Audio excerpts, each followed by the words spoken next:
teman-teman, perkenalkan nama saya Clara Wilhelma Kartini Bornurun.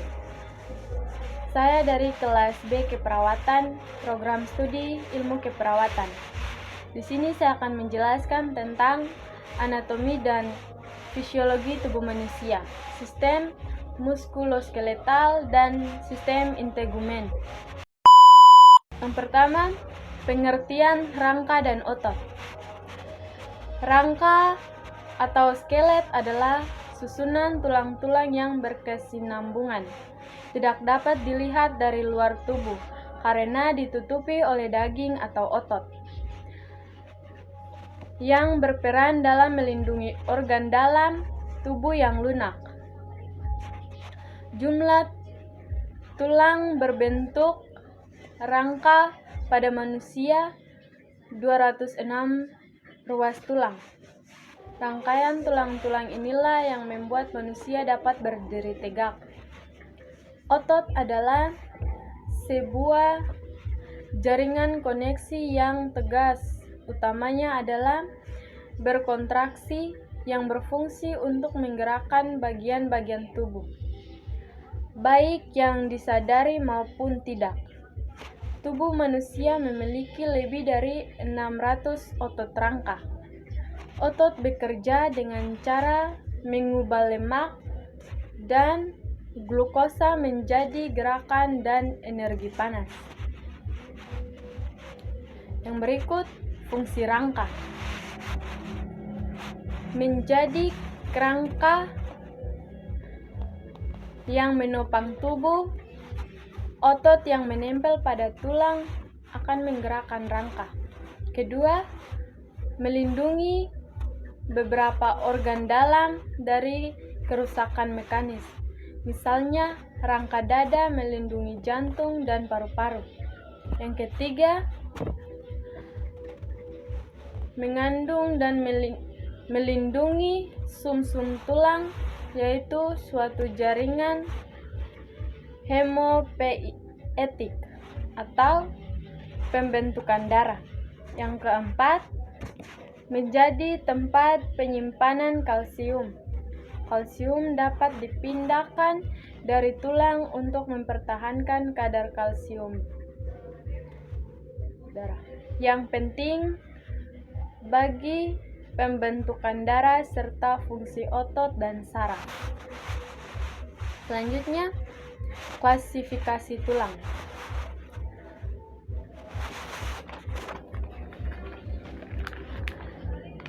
Yang pertama, tulang panjang. Tulang pada lengan, tungkai, dan kaki. Yang kedua, tulang pendek. Tulang pergelangan tangan dan kaki. Yang ketiga, tulang pipi, yaitu tulang iga, skapula, panggul, dan tulang kepala. Yang keempat, tulang irreguler, yaitu vertebra dan tulang muka. Rangka terdiri atas dua bagian. Yang pertama, skeleton aksial, terdiri atas sekelompok tulang yang menyusun poros tubuh dan memberikan dukungan dan perlindungan pada organ kepala, leher, dan badan. Yang kedua, skeleton apendikular, merupakan tambahan rangka meliputi tulang anggota gerak, tulang lengan dan kaki, gelang bahu, dan panggul atau pelvis. Selanjutnya, anatomi fisiologi rangka. Yang pertama, tengkorak atau ranium, merupakan tulang penyusun kepala yang terdiri atas 8 tulang kepala dan 14 tulang wajah. Tengkorak kepala yaitu 1 tulang dahi, Yang kedua, 2 tulang ubun-ubun. Ketiga, 1 tulang kepala belakang. Yang keempat, 2 tulang baji. Yang kelima, 2 tulang tapis. Yang keenam, 2 tulang pelipis. Selanjutnya, tengkorak wajah atau skulus. Yang pertama, 2 tulang rahang atas, 2 tulang rahang bawah, 2 tulang pipi, 2 tulang langit-langit, 2 tulang hidung, 2 tulang mata, dan 1 tulang lidah. Selanjutnya, kolumna vertebralis atau ruas tulang belakang. Terdiri atas 33 ruas yang terbagi. Yang pertama, 7 ruas tulang leher, 12 ruas tulang panggung. Yang kelima, ruas tulang pinggang, 5 ruas tulang kelangkang yang bersatu, dan 4 ruas tulang ekor yang bersatu dan mengecil.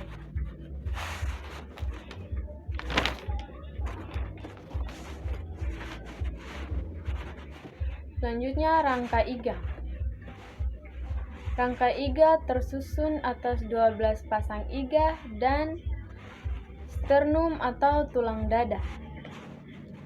Sternum terdiri dari tulang hulu,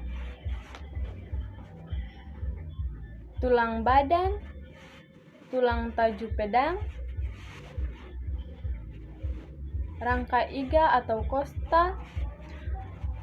Kosta terdiri dari 12 pasang tulang atau 24 buah kiri dan kanan. Bagian depan berhubungan dengan tulang dada dan bagian belakang berhubungan dengan vertebrae atau thoracalis.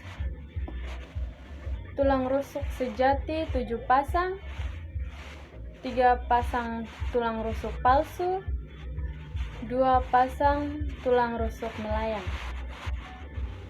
Selanjutnya, bahu dan lengan. 2 buah tulang lengan atas, tulang lengan bawah, 2 buah tulang mengumpil atau radius, dan 2 buah tulang hasta atau ulna. 16 buah tulang pergelangan tangan, 10 buah tulang telapak tangan, 28 buah ruas tulang jari tangan, tulang selangka, tulang belikat. Selanjutnya, panggul dan kaki. 2 tulang usus, 2 tulang duduk, 2 tulang kemaluan, gelang panggul atau pelvis. Tulang anggota gerak bawah. 2 buah tulang paha, 2 buah tulang tempurung lutut, 2 buah tulang kering, 2 buah tulang betis, 14 buah ruas tulang pergelangan kaki, 10 buah telapak kaki, 28 buah ruas tulang jari kaki atau phalanges atau phalanges. Selanjutnya, jenis penyakit sistem muskuloskeletal. Pertama, gangguan ruas-ruas tulang belakang. Skoliosis atau tulang membengkok ke kiri atau ke kanan. Lordosis, tulang punggung bengkok ke belakang. Kifosis, tulang belakang bagian doras perut membengkok ke depan.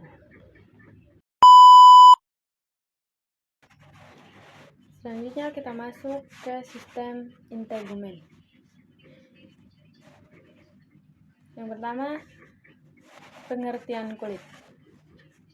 Kulit merupakan selimut yang menutupi permukaan tubuh dan memiliki fungsi utama sebagai pelindung dari berbagai macam gangguan dan rangsangan luar. Kulit ialah lapisan dari tubuh pada manusia. Kulit mempunyai beberapa lapisan jaringan, ektodermal, dan penjaga otot, tulang, ligamen, dan organ internal yang ada di bawahnya. Kulit manusia dilindungi oleh tubuh. Kulit adalah sebuah lapisan jaringan pelindung yang terluar dan terdapat di permukaan tubuh. Kulit termasuk ke dalam organ ekskresi karena mampu mengeluarkan zat-zat sisa, yakni berupa kelenjar keringat. Yang berikut, fungsi kulit. Yang pertama, pelindung atau proteksi. Yang kedua, penerima rangsangan. Yang ketiga, pengatur panas atau termoregulasi. Yang keempat, pengeluaran atau ekskresi. Yang kelima, penyerapan terbatas.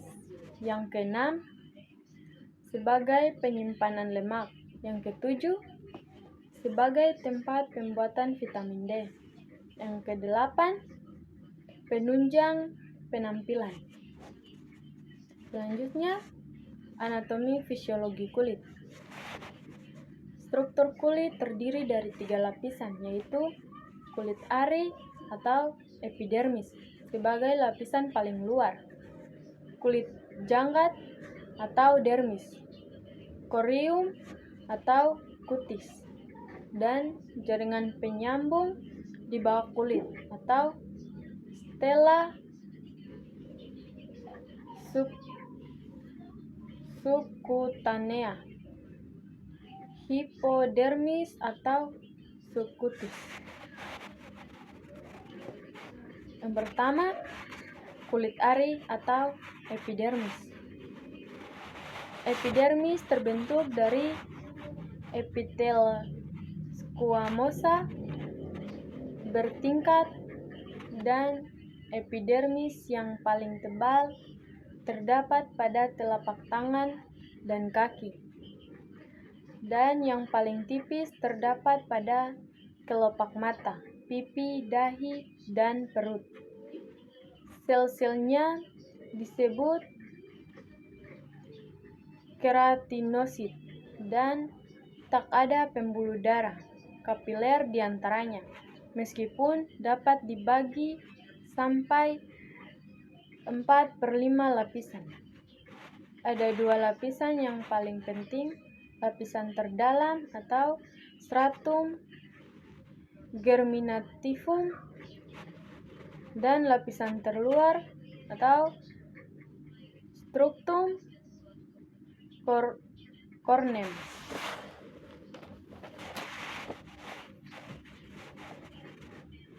Selanjutnya, stratum germinatirum adalah lapisan epidermis yang paling dalam dan merupakan tempat terjadinya mitosis. Sel-sel baru terus-menerus diproduksi yang mendorong sel tua ke arah permukaan kulit. Sel-sel tersebut memproduksi protein keratin dan semakin jauh dari pembuluh kapiler, sel-sel tersebut mati. Sel yang mati dibuang ke permukaan kulit dan diganti oleh sel-sel baru. Selanjutnya, stratum corneum adalah Lapisan epidermis yang paling luar terdiri atas berlapis-lapis sel mati, yang tertinggal hanya keratinnya. Keratin mencegah masuknya air. Jika sifat kedap air tidak ada, maka tidak mungkin untuk kita dapat berenang atau mandi tanpa merusak sel kulit dan menjadi sawar terhadap kuman dan bahan kimia. Selanjutnya, dermis dibentuk oleh jaringan ikat fibrosa tidak beraturan. Tempat ujung saraf berasa pertemuan dermis dengan epidermis yang tidak merata disebut lapisan papiler, yang memberikan nutrisi dan bergantung pada suplai darah dalam dermis untuk mendapat oksigen dan nutrisi. Tempat keberadaan folikel rambut, luka kelenjar keringat, palit atau minyak, pembuluh darah, dan getah bening. Otot penegak rambut atau musculus erector. Selanjutnya, penyakit sistem integumen. Yang pertama, jerawat atau kelenjar minyak berlebihan, folikel tersumbat. Yang kedua, eksim atau kulit kering dan gatal. Yang ketiga, hives, benjolan gatal-gatal. Yang keempat, impertigo, luka lama kelamaan akan mengeluarkan nanah.